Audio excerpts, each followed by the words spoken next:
Nous en revenons maintenant à celui qui fait le bien, puisqu'il agit selon ce que la loi prescrit. Aucun de ceux qui sont nés d'Adam ne fait le bien. Psaume 14, verset 3. Il s'ensuit donc aussi que personne ne fait ce que la loi prescrit. Ou bien, s'il faisait le bien, il ferait ce que la loi prescrit. Car la loi ne prescrit rien d'autre que ce qui est éternellement juste et bon. Car la loi est bonne, juste et sainte. Romains 7, verset 12. Veux-tu savoir pourquoi ? Parce qu'elle n'est rien d'autre qu'une révélation et une indication de la volonté de Dieu, afin que nous voyions par la parole du commandement ce que Dieu veut et exige. C'est pourquoi le commandement devrait s'appeler évangile plutôt que loi, car qui, vivant dans l'obscurité et l'ignorance humaine, ne devrait pas se réjouir que Dieu lui révèle sa volonté? Ne serait-ce de même pas une bonne nouvelle que la volonté de Dieu est révélée à l'homme? Tu dois répondre oui si tu veux dire la vérité. Car si un prince terrestre te révélait ses secrets les plus fous, tu considérerais cela comme une grande grâce. C'est pourquoi j'ai dit plus haut que, pour le partisan de Dieu, la loi est un évangile. Mais le fait que la loi, qui est sainte, bonne et juste, ne nous plaise pas, ne nous réjouisse pas et ne nous rende pas heureux, ne vient pas de ce qu'elle aurait pour nature d'effrayer ou d'oppresser ou d'affliger ceux qui l'entendent, mais la tristesse provient au contraire de notre chair.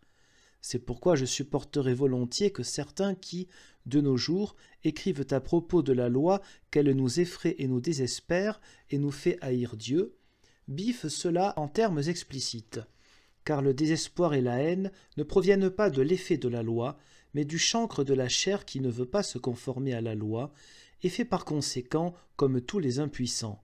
Ils se mettent à haïr ce qui est trop élevé pour eux.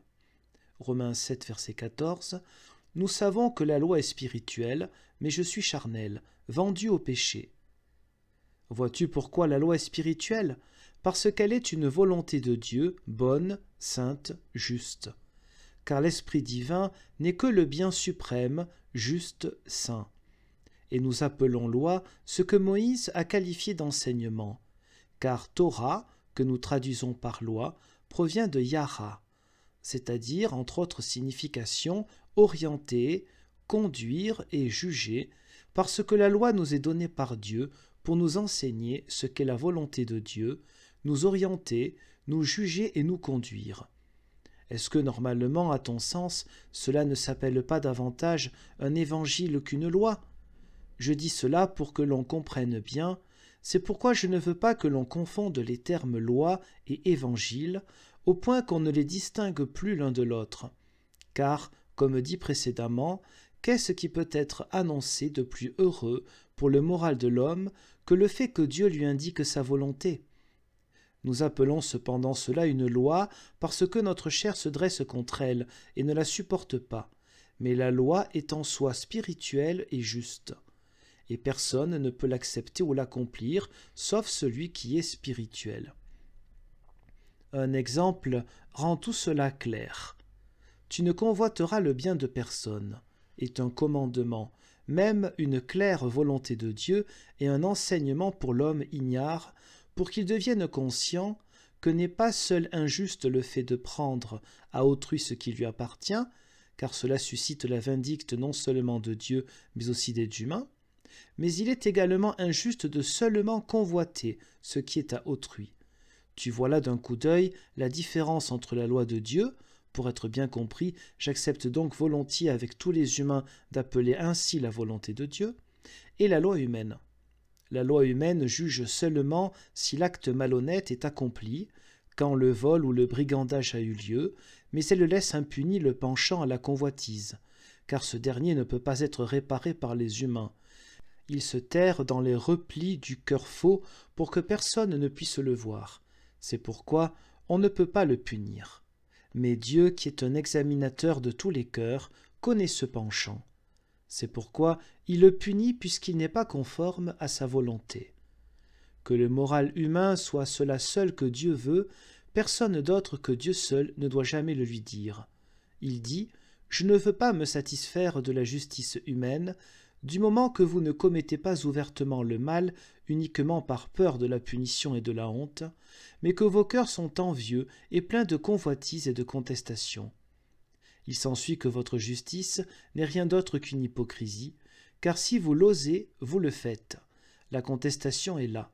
Si vous convoitez d'habiter auprès de moi, vous devez aussi vous comporter selon ma volonté.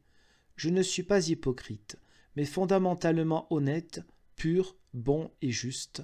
Vous devez donc être de l'intérieur juste, purs et innocents. C'est pourquoi je ne me satisfais pas que dans les faits vous ne voliez pas, ne détroussiez pas, ne commettiez pas d'adultère, car votre cœur le ferait si, désorienté, il ne craignait pas d'autre chose davantage que moi. Mais vous devez être justes à mes yeux si vous habitez auprès de moi. Je vois l'intérieur des cœurs, c'est aussi pourquoi personne ne doit convoiter le bien ou le conjoint d'autrui. Comprenez tous les autres commandements aussi selon ceux-ci.